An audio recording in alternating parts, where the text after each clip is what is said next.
আসসালামু আলাইকুম ওয়া রাহমাতুল্লাহ।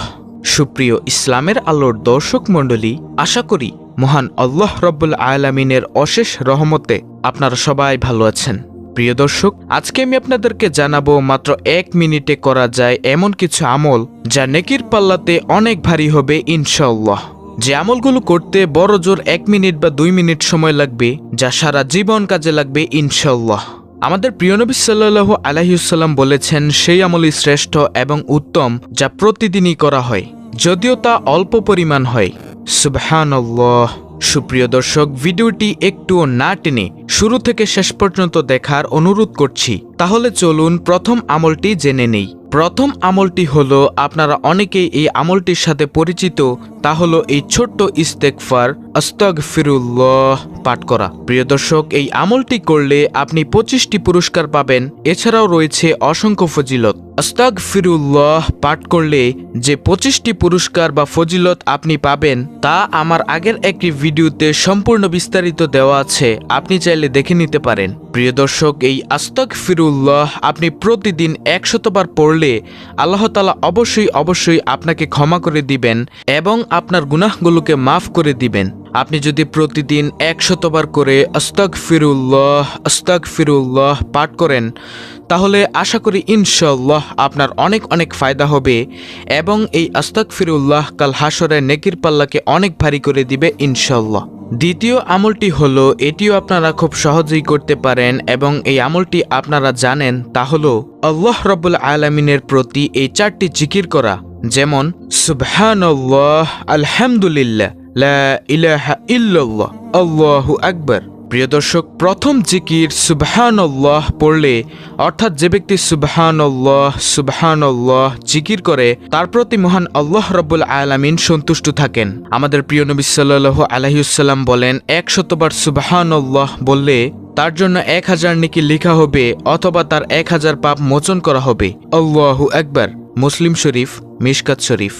দ্বিতীয় জিকির আলহামদুলিল্লাহ, যার অর্থ হচ্ছে মহান রব্বুল আলামিনের শুকরিয়া আদায় করা। মহান রব্বুল আলামিন পবিত্র কুরআনে ঘোষণা করেন, আমার যে বান্দা বান্দি আমার নিয়ামত পেয়ে শুকরিয়া আদায় করে না, আমি তাদের নিয়ামতকে ছিনিয়ে নেই। আর যদি আমার নিয়ামত পেয়ে শুকরিয়া আদায় করে, আমি তাদের নিয়ামতকে আরো বৃদ্ধি করে দেই। তাই প্রিয় দর্শক, যখনই আমরা আল্লাহ তাআলার নিয়ামত ভোগ করব, তখনই বলবো আলহামদুলিল্লাহ। আলহামদুলিল্লাহ মিজানের পাল্লাকে অনেক ভারী করে দিবে ইনশাআল্লাহ। তৃতীয় জিকিরটি হচ্ছে লা ইলাহা ইল্লাল্লাহ। হযরত আনাস রাদিয়াল্লাহু আনহু থেকে বর্ণিত, রাসূল সাল্লাল্লাহু আলাইহি ওয়াসাল্লাম বলেছেন, কিয়ামতের দিন আল্লাহ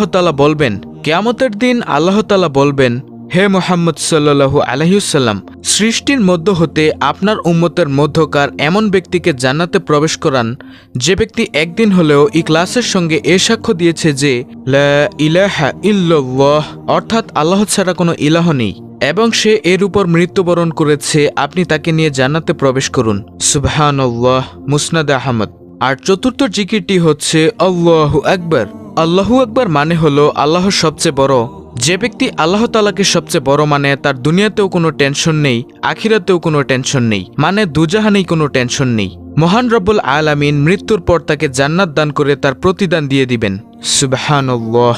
প্রিয় দর্শক, এই হলো দ্বিতীয় আমল। এই 4টি জিকির আপনারা প্রতিদিন করবেন, অবসর সময়ে, কাজের ফাঁকে, রাস্তা দিয়ে চলার সময়। তাহলে এই জিকিরের ফজিলতে আপনার নেকির পাল্লা অনেক ভারী হবে ইনশাআল্লাহ। তৃতীয় আমলটি হলো ছোট ছোট সূরা পাঠ করা, যেমন সূরা ইখলাস, সূরা নাস, সূরা ফালাক, সূরা কাউসার, সূরা কাফিরুন ইত্যাদি, যে সূরাগুলো আপনারা নামাজের মধ্যে পাঠ করেন।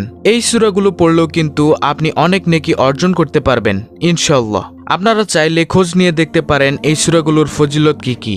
প্রিয় দর্শক, চতুর্থ আমলটি হলো লা হাওলা ওয়ালা কুওয়াতা ইল্লা বিল্লাহ। এই জিকিরটি হচ্ছে জান্নাতের গুপ্তধন সমূহের মধ্যে একটি গুপ্তধন। সুবহানাল্লাহ। যে ব্যক্তি লা হাওলা ওয়ালা কুওয়াতা ইল্লা বিল্লাহ এর জিকির করবে, মৃত্যুর পর সে এই গুপ্তধন পাবে, আর এই গুপ্তধন হচ্ছে জান্নাত। সুবহানাল্লাহ। সর্বশেষ ৫ম নম্বর আমলটি হচ্ছে, এই আমল বা দোয়াটির কথা আমি আপনাদেরকে প্রত্যেক ভিডিওতেই বলে থাকি, যা অত্যন্ত কল্যাণকর একটি আমল, তা হলো সুবহানাল্লাহি ওয়া বিহামদিহি সুবহানাল্লাহিল আজিম। প্রিয় নবী সাল্লাল্লাহু আলাইহি ওয়াসাল্লাম বলেছেন, দুনিয়া ও দুনিয়ার মধ্যখানে যা কিছু আছে তার থেকে শ্রেষ্ঠ দুটি বাক্য হলো এই দুটি বাক্য, অর্থাৎ সুবহানাল্লাহি ওয়া বিহামদিহি সুবহানাল্লাহিল আজিম। এটা চাইলে ১০০ বার পড়া যায়। যে ব্যক্তি এই দোয়াটি একদিনে ১০০ বার পাঠ করে তার সব গুনাহ মাফ করে দেওয়া হয়, যদিও তা সমুদ্রের ফেনা পরিমাণও হয়। প্রিয় দর্শক, ভিডিওতে বলা প্রত্যেকটি আমল আপনারা যে কোনো সময় পাঠ করতে পারেন। কাজের ফাঁকে, রাস্তা দিয়ে হাঁটার সময়, রিকশায় চলার সময়, অফিসের ফাঁকে, ক্লাসের ফাঁকে, অবসর সময় এই আমলগুলো আপনারা করতে পারেন, যার ফলে কাল হাসরের মাঠে নেকির পাল্লায় এই আমলগুলো অনেক ভারী হবে ইনশাআল্লাহ। আল্লাহ রাব্বুল আলামিন আমাদের সকলকে উপরোক্ত আমলগুলো সহিহ শুদ্ধভাবে করার তৌফিক দান করুন।